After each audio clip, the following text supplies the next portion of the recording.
With fertilizer costs exceeding $1,000 a ton in some cases, it's becoming more challenging and expensive to produce quality hay and forage. Chris Schaefers says that unlike in recent years, the weather has cooperated, rainfall has been sufficient, and he's been able to grow a couple of good hay crops already.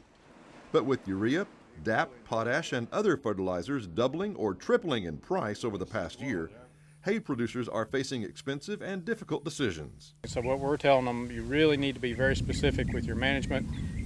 We're telling them soil test everything, so you have a fuel gauge at least of what your fertility is, so you know if you only have a few dollars to spend, what you're going to spend it on.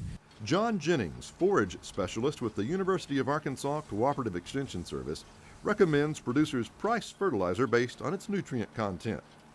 Pasture management is a bit easier, as most of the nutrient that goes through the cow returns to the field, and all producers need is a good rotational grazing program.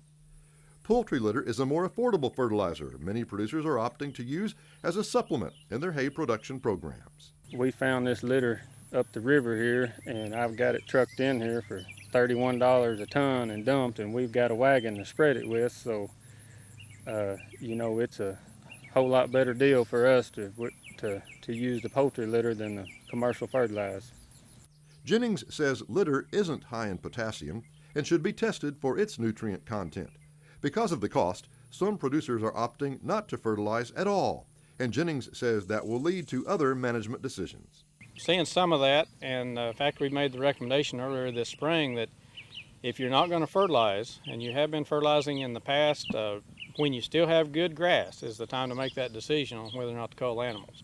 In this environment of higher production costs, Jennings says producers must improve their forage management and regularly test their soils or prepare to sell their cattle when the quality and quantity of their hay and pasture drops, which he says it eventually will.